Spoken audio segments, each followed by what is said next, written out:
Hello, everyone, and welcome to the House of Footy podcast. I'm Jack Hudson, and joining me, as always, is Port Adelaide great Warren Tredrea. Tredders, how are you, mate? Hutto, mate. I am dipping my toe into an area I'd like to say I know a lot about, but I really don't. I haven't been covering the kids. It's not my job. And you know what? We've gone to a bloke who knows, and you know best. Absolutely, Hutto. He's one of your boys. Yep, Jordon Hudson from House of Footy in the Inner Sanctum. Welcome, mate. Yeah, how are you looking forward to next Monday? Hi guys. Firstly, thanks for having me on. Yeah, I'm really looking forward to the draft unfolding on Monday and Tuesday. I think the year's really been building up to this point, so I'm really excited to see how it all plays out. Jordan, So, don't tell me this, mate. Don't tell me you two are long lost brothers who've been sort of reunited. No, no relation. It was a big coincidence when it first happened, and I came on with the Inner Sanctum House of Footy about this time last year. yeah, it was quite a weird surprise. I was like, Jay Hudson. I'm like, gee whiz, there we go. Get I think another our Hutto Twitter with the group. handles were the same as well. Yeah, pretty much, pretty close. But we'll throw some questions at you, Hutto. So, straight up, the first one, obviously, Harley Reid. Like, everyone's going, is there going to be a trade? Is there going to be a trade? What's your gut feel at this moment? At this moment, West Coast are taking Harley Reid. Wow. Had you asked me 6 months ago, I was really adamant that West Coast should trade the pick if they were going to be in that position. Um, as it stands now, I can't see them not taking Reid. Just the way that things have played out, I think North Melbourne, the way that I can read things in their wording, I think they've really given out hope that they're going to be able to satisfy West Coast. I think that they're keen on taking 5 first-round picks. And Melbourne are really the only other team who are currently in a position to pursue a trade. But I think, again, they're not going to be able to satisfy what West Coast are asking for. And what West Coast are asking for, I think, is it's fair enough. You know, Harley Reid is, in my opinion, he's the best draft prospect to come out in, quite a while, certainly in recent memory. You're giving up a generational talent, someone who comes in with that X factor, that game-winning ability. Dustin Martin, Christian Petrarca, Jordan De Goey. Yeah, it's a hard proposition to part with. You probably haven't seen this much talk about parting with number one since the Giants took Tom Boyd. Mm. And that didn't turn out the way that they thought it would. But the 3-year contract has been up this year, so there's a bit more security for West Coast to take Harley. And also, too, I'm keen to hear your thoughts on this one, Jordan, because he's a bit country lad. I reckon there's less flight risk. Yeah, and I think Harley said so himself. He's from a town called Tongala. He's out playing for the Bendigo Pioneers. He's still 2 hours drive out from Melbourne and all of these AFL clubs. Carlton, Essendon would be his local clubs. That's where he did his AFL academy training with. So he's definitely not a Melbourne boy in that sense.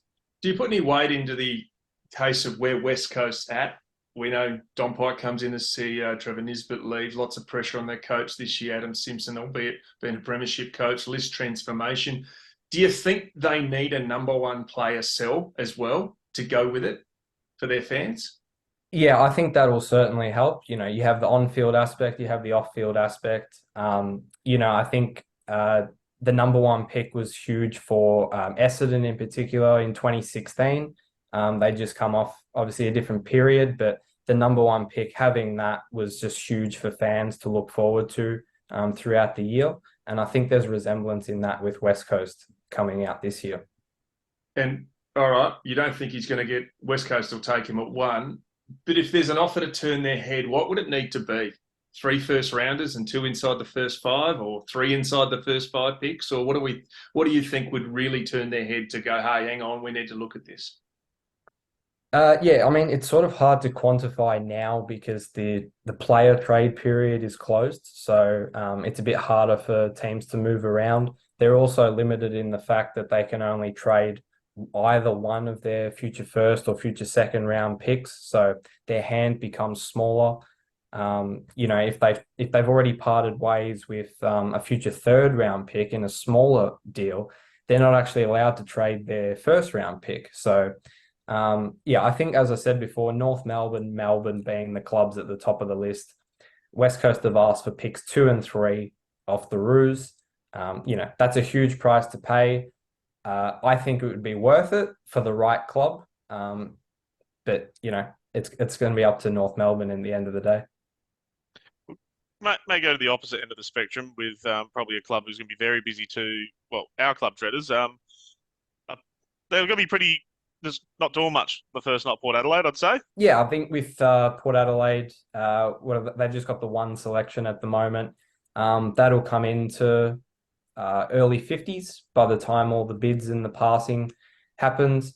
But yeah, I think with the fact that they've got a smaller hand next year, they'll look just to take the 1 or the 2 selections this year. There are a number of really highly rated South Australian boys that are likely to slip through to Port Adelaide. Not that they're going to be limited in taking locals, but Will Patton, the South Australian captain, in defence, and Kane McAuliffe through the midfield. Both really, really highly rated throughout the year. McAuliffe was really dominant for the AFL Academy against Carlton. So there are some good options for Port Adelaide, whether they take 1 or 2 picks later in the piece.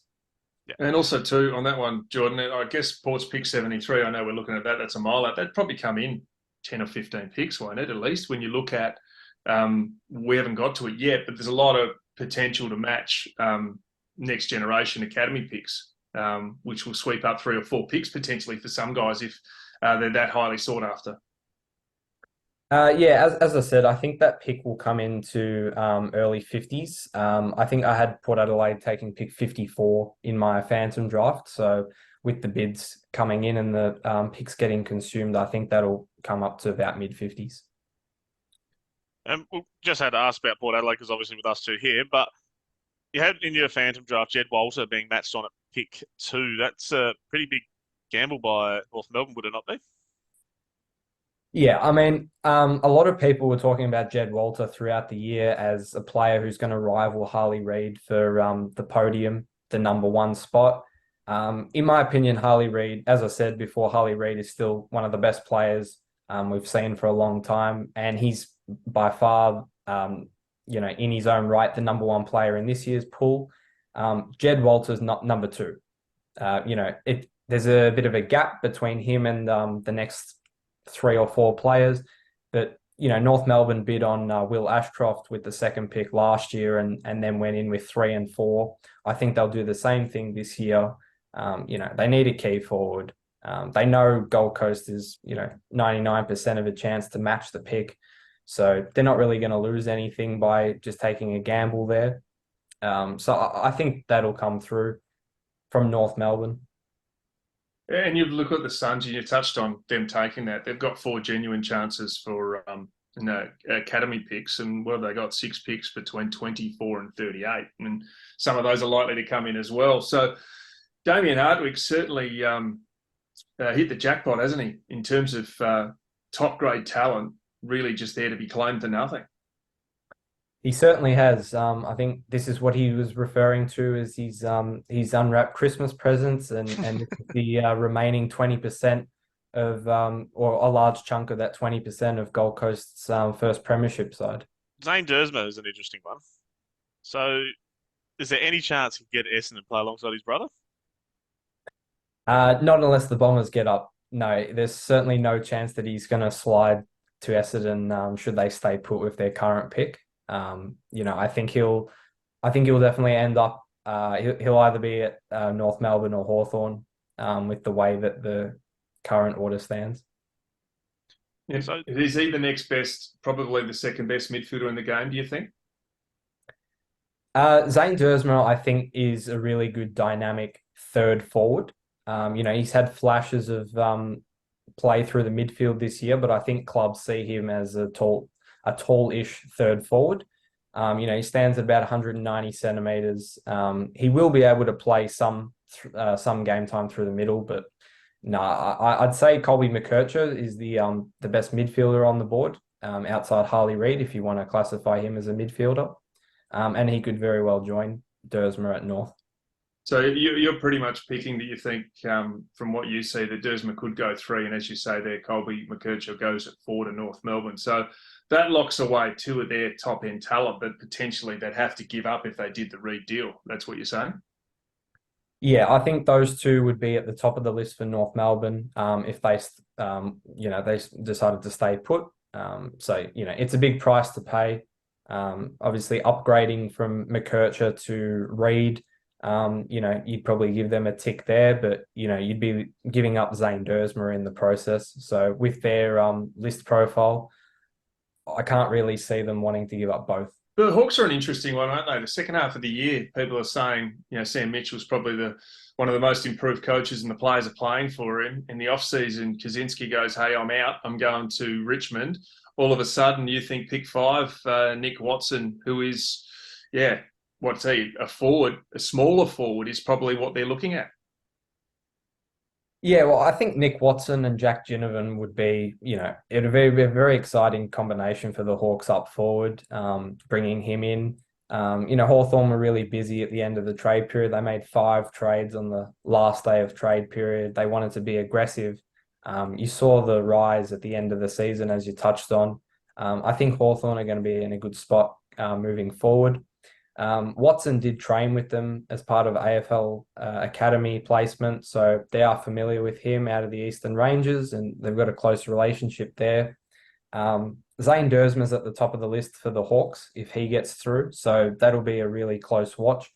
The other one is that they've flown Western Australian Daniel Curtin out to meet with them as late as yesterday.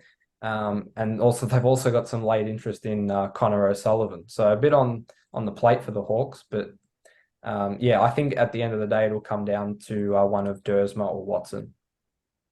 You mentioned Kurt. Obviously, well, the West Coast will probably be reasonably interested in him being a WA boy, so he'd probably be the one that they would really want if they do make a trade. Yes, so that's been the talk all year. If West Coast was to part with number 1, they'd have to, you'd think they'd have to secure a deal that's going to be able to get them Curtin. The way that the board sort of stands, Curtin could go as early as North Melbourne's pick 2 or 3 if they bid on Walter. He could go to Hawthorn. If Hawthorn are looking at Watson, Curtin is likely to slide, and that's where this talk has come from. So I don't think the Western Bulldogs will have a look at Curtin at 6, the way I've got it. I think he's likely to fall to Melbourne or GWS later in the top 10. So there's a number of clubs that are on the phone. West Coast, obviously one of those. Adelaide, Essendon, Sydney. They're all going to show some interest if Dan Curtin is available. The other one I think is West Coast future first round pick is going to be on the table. Can they secure Reed and Curtin, who are arguably 2 of the most destructible players at the Under-18 National Championships Carnival this year? Bringing in those 2 alongside Ginbey and Hewitt last year just would be a huge combination for their midfield and half-back, that group there. So West Coast future first round pick, I think that would be really enticing to a club like Melbourne. If they're picking at pick 7, pick 8, we're talking potentially pick 1 next year for moving pick 7 or 8. So this is a huge gamble for all parties involved. But then again, he could go to North Melbourne or Hawthorn, and end of story. And you mentioned Curtin, he's a key defender, isn't he? There's, people always like to put people in a bracket. It's the Pavlich type when he starts out of his career. MVP, penetrating left foot kick, good decision maker. You mentioned that giving up a future first. Well, that's what it looks like, doesn't it? Future top 5 for a kid that, potentially could slide to 8 or, around the top 10. As you said, it's a very big gamble.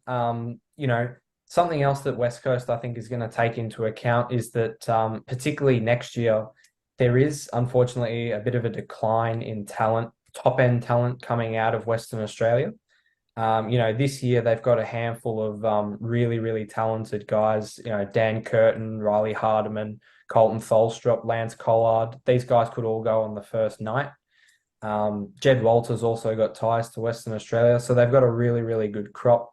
So I think they might have a think about that and say, well, not that they're going to be limited to local talent, like the Port Adelaide argument, but that's also going to come into their thinking. You mentioned the Dogs, and we've jumped a little ahead to look down the track to back to what West Coast was doing. But the Dogs have got pick 6. What's your take and what do they need? Because, geez, they were disappointing this year, weren't they? Considering we know their top end midfield talent.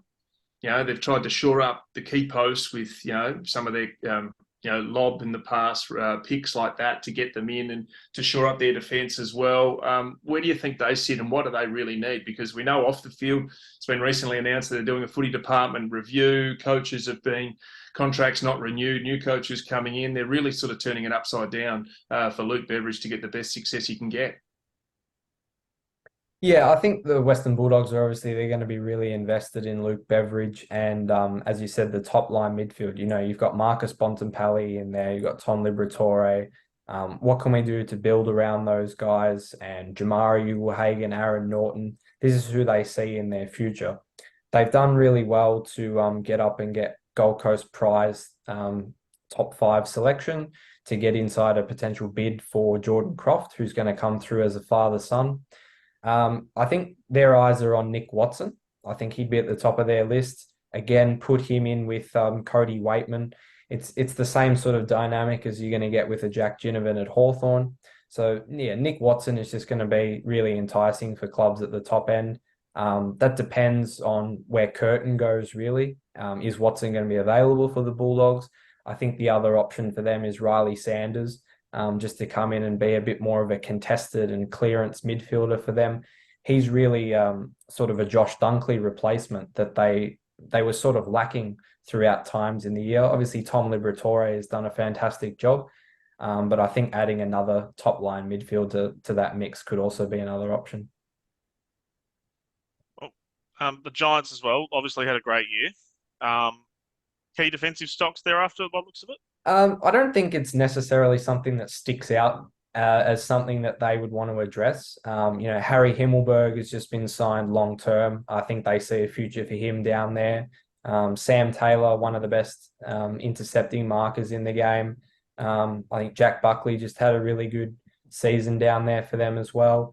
So it's not something that they would necessarily be after, but I think the product of Connor O'Sullivan being available. He's an Albury product. He's got ties around the area. I just think he's someone that he's also going to be right in the mix there. He could be arguably the best player on the board for their pick.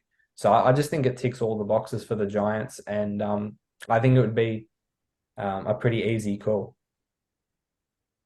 And you mentioned with Geelong that they're pick 10, maybe on the table. Why? I'm just curious, why would the Cats be looking to move that on, considering where this probably the spot where their list is at the moment? Yeah, so I think this has been a good question throughout the whole year. It sort of ties in with the West Coast and Curtin situation as well. Arguably there is a slight drop off at the top end of the draft rankings this year. Connor O'Sullivan and Nate Caddy and Jake Rogers round out that top, say, 11 players right at the top end of the draft pool.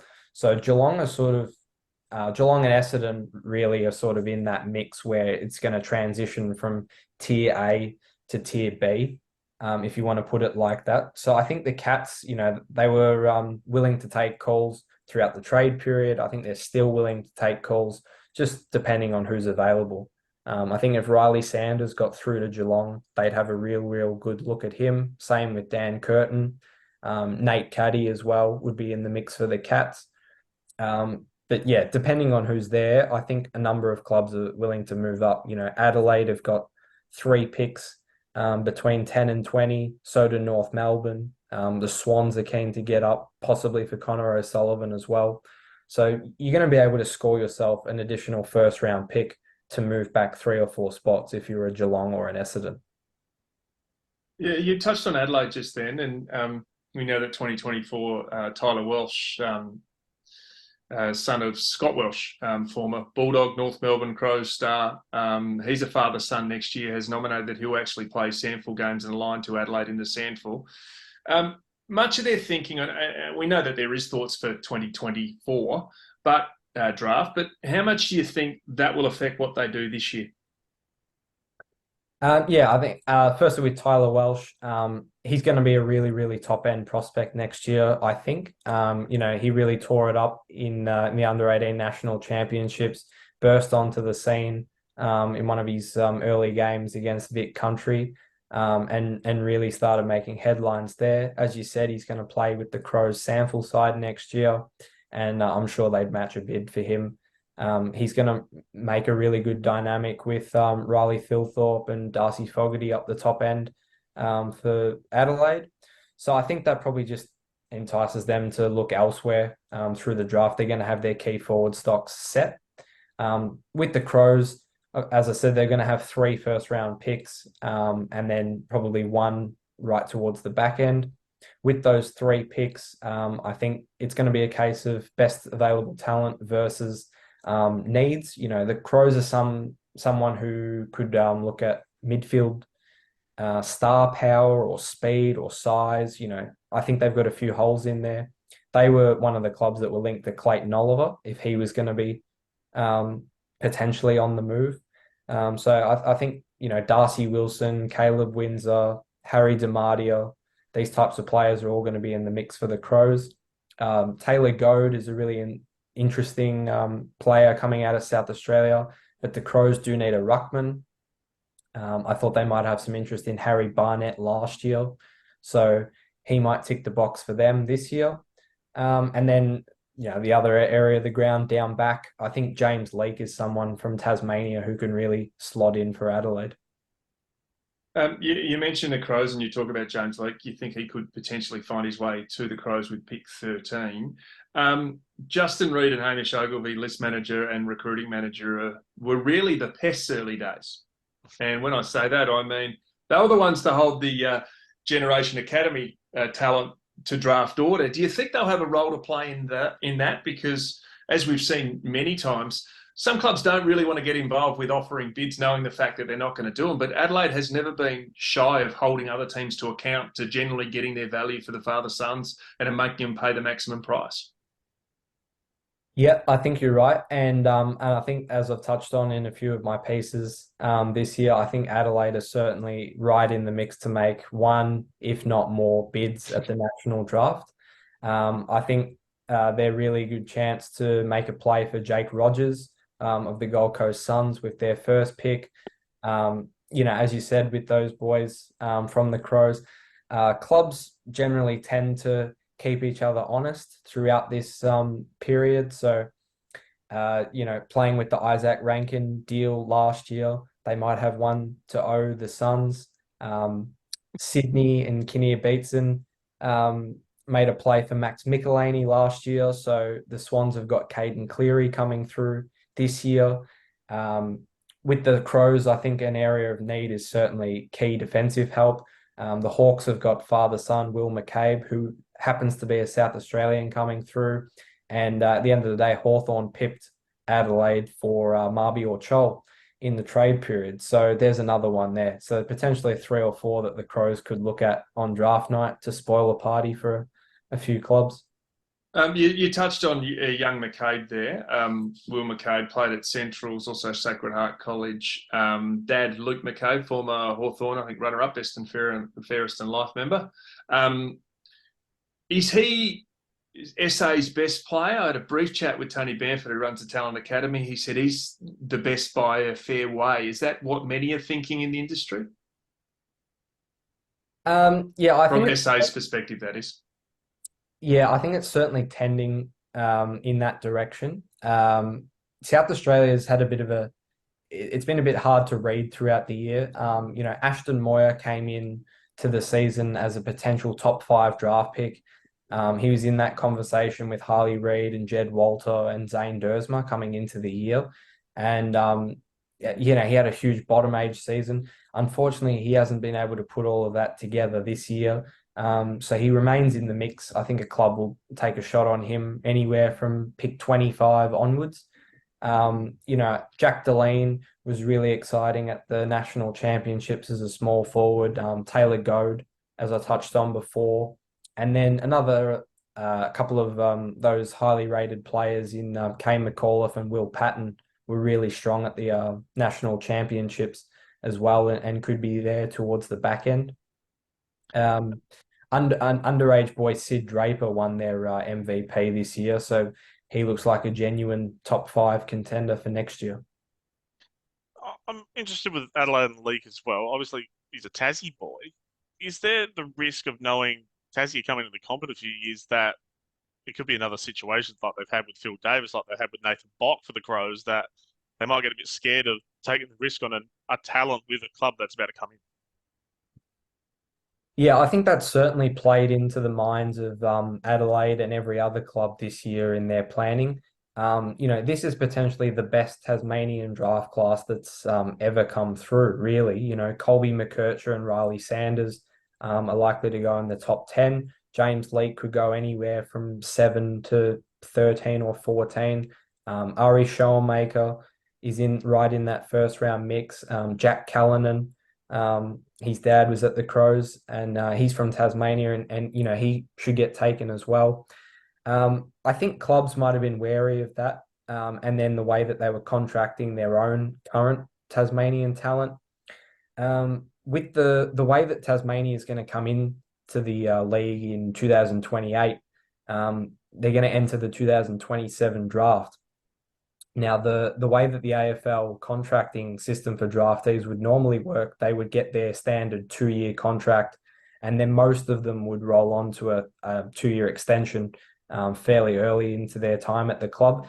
That would have taken them to be out of contract in 2027's off season, right when Tasmania would come into the league. So I think the AFL has definitely assessed that. And this year, for the first time, the top 20 picks are going to get 3-year contracts rather than the standard 2. So they're actually all going to be contracted, these Tasmanian boys, in the first 20 or so picks when the Tassie team does come into play. So I think a lot of teams will use that in confidence and just ensure that they'll be able to back in themselves to hold the player at the club. Yeah, absolutely. And I agree with that. And then also, too, if we take ourselves back to the two lessons we've learned recently, Gold Coast, when experienced, they got a heap of senior players. Gary Ablett Jr. was sensational. Nathan Bock was brilliant before he got injured. Campbell Brown, Nathan Cracker, many players. But whereas GWS went the other approach, and remember, too, I think they played in the VFL for 1 or 2 years beforehand. So we might be seeing something similar like that. But I take the other side a little bit, Hutto, on that one, because if they were, then they've got a premium price. Because if Tassie want to get these players back, well, they're going to have to pay a premium price, and we know they're going to have a war chest of picks. Let's be honest. I still remember when Chad Wingard got drafted to Port. He was the only one not wearing orange almost on the top stage. I think he'd pick 5 or something like that. So I guess that scope, and that is the genuine concern around pick trading going forward, is greatly unknown in this situation, isn't it? Yeah, I certainly think it is. All those points that you touched on there, and the go home factor. I think the AFL has definitely done a lot of research on the Gold Coast and the GWS concessions and how they set them up to come into the league. And they did set them up a bit differently in those how we're going to weight the picks over a number of years, and the concessions and the pre-drafts, and you'll be able to trade these picks. I think they've done a lot of work and they've weighed that up. So I think when Tasmania comes in, you'll see a similar number of picks or high-end top 10 picks over a number of years. It might not be 5 in the top 10 in 1 year. It might be 10 spread across 2 or 3 years. But I think the AFL is really going to put an emphasis on, the fact that you're going to have to trade a number of those picks rather than you can take those to the draft. So Tasmania will be equipped with picks that, as North Melbourne were this year, that they were bound to trade. So that also makes them very dangerous at that point. One of the teams that were probably the winner of the trade period on paper, the Swans. Obviously, they still have an early pick. What are you expecting them to do, and throughout the later picks as well? Yeah, as you said, Swans had a fantastic trade period. The Swans are always a competitive side every year. So I think it'll be a case of best player available for them. Lance Franklin retired. They made a play for Tom De Koning.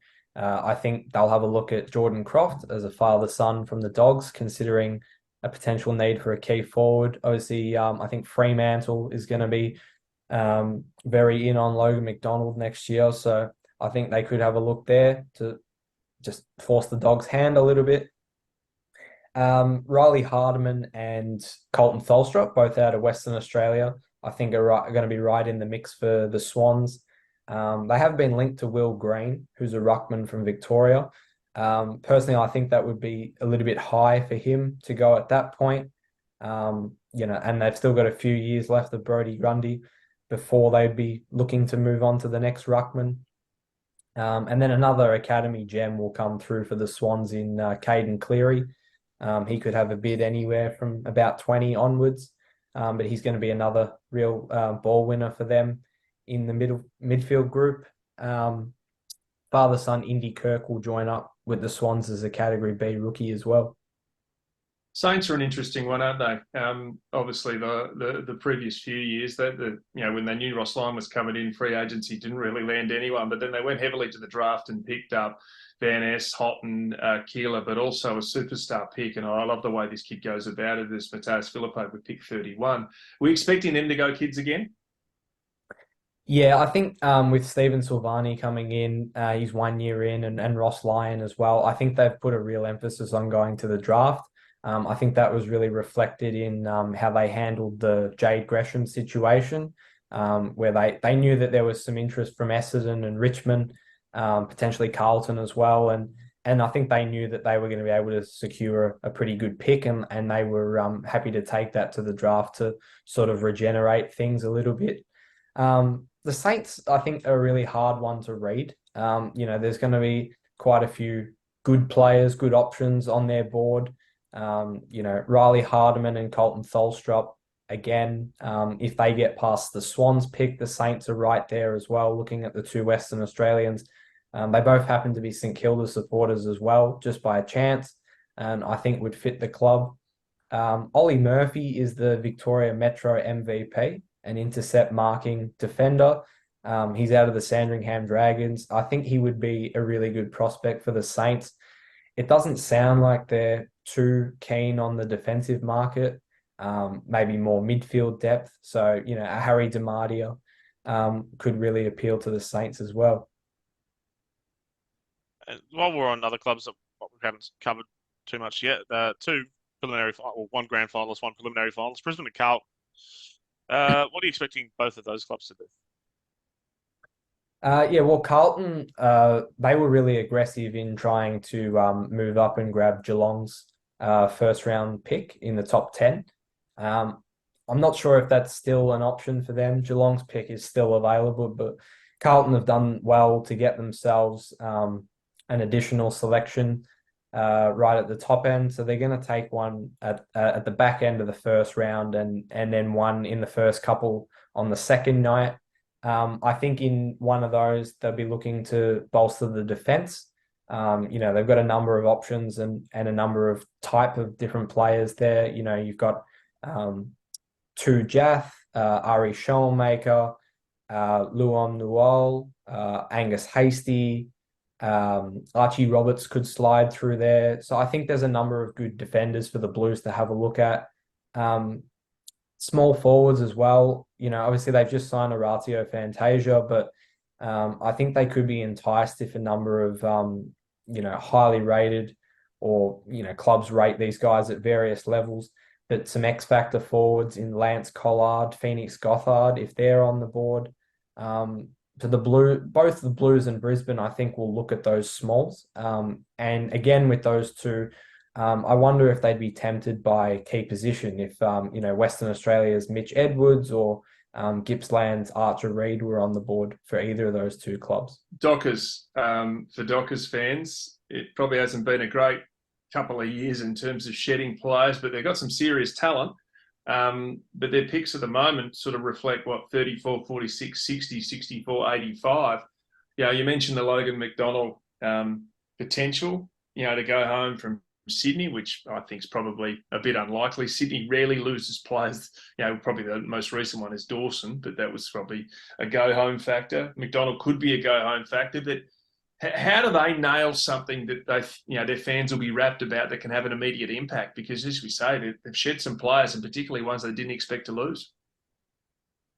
Yeah, as you said, I don't think they expected them to lose Lockie Schultz. I think that came as a bit of a surprise. So yeah, with the Lockie Schultz departure, there's been a bit of talk about the Dockers trying to move up and secure Lance Collard, who's really been one of the draft's biggest bolters. He's had a massive end to the season in the waffle. Kicking bags of 4 and 5. He's an excitement machine. So as you said, the Dockers don't really enter the draft until pick 34, but they have 3 future first round selections. They're going to obviously make a play for Logan McDonald, but they wouldn't be moving all 3 in that situation. So they've definitely got picks to play with and to come back inside this year.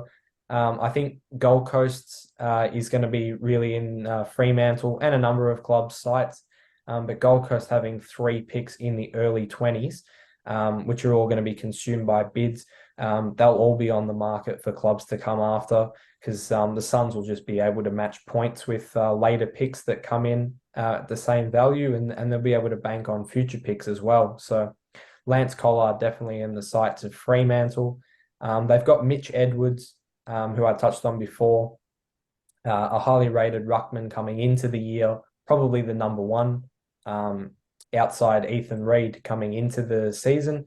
He's probably been leaked by Will Green and even possibly Taylor Goad a little bit throughout the year. If he gets past 40, I really think Fremantle will have a crack for him. That was probably not something that would have been possible earlier in the year. And then a couple of other local boys that I think West Coast Fremantle will have a look at towards the back end. Clay Hall, Aiden O'Driscoll and Cohen Sanchez, all really, really impressive for Western Australia at the national championships. So I think they're a chance to sort of make their way to the Dockers. O'Driscoll having 2 older siblings, both at the club already. Beauty. Last one I've got for you, mate. Mature age prospects. We always love a good feel-good story of a bloke who probably didn't get the opportunity at a younger age, but who's someone who maybe in their late or mid to late 20s, even early 30s, who may get a Guernsey? I think the 2 main ones that really stand out, they both played in the VFL Grand Final for Werribee under Michael Barlow. Sean Manor being the first one. He was best on ground in the VFL Grand Final. 26-year-old small forward. Kicked 6 goals from nearly 30 possessions on the day. He's got AFL interest. Fremantle are a party there. I think the Bombers have been linked as well. I wonder if North Melbourne have a look, considering Barlow has taken a position there, and they've got a couple of additional rookie spots thanks to the AFL's assistance package. So Sean Manor, someone who's going to be in the sights of AFL clubs, and his teammate Sam Claessy as well. He's just reinvented himself off halfback this year. He's got a bit of height and he's got a bit of pace, some really good skills that clubs could have a look at. He's really been everywhere at only 20 years of age. He's played for the Calder Cannons in the Coates Talent League. He's been through the Sydney Swans and Coburg in the VFL. He was aligned to Gold Coast's Academy at one stage, and he's found himself as the Fothergill Mitchell medalist as the rising star of the VFL this year for Werribee. So I think clubs will definitely have a look at him. He's probably more of a chance to go through the national draft from as early as the 2nd round onwards. Tredders, any more from you, mate? No, that's it from me, mate.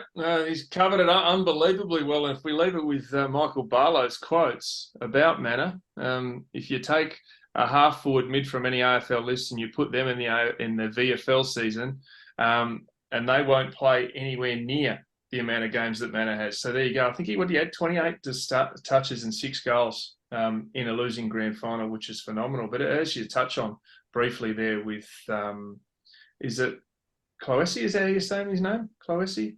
Yeah. 20 years of age, you're effectively in the system anyway. So it's not like you're taking a pluck from anywhere.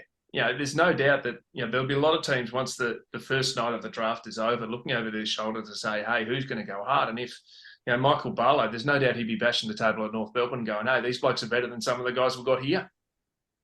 Short-term fix. Yeah, I think that'll certainly be in the discussions for North Melbourne and other clubs towards the back end there. The AFL is such an even competition, and everyone's just trying to get better. Everyone's trying to win every week, and that was really the reality of the AFL in 2023, and even a couple of years in the lead up to that anyone can beat anyone on any given day. Absolutely. Well, boys, thanks for joining us. Treaders, we'll see you next week. And Jordan, hope the draft goes well next week, and we'll be in touch. Appreciate it. Thank you guys for having me. Good job, Jordan. If you want to check it out, to the AFL Phantom Draft at House of Footy, houseoffooty.com.au for all the names, the stats, the details, and all the insights. But you heard it from our man first. Harley Reid ain't going anywhere other than West.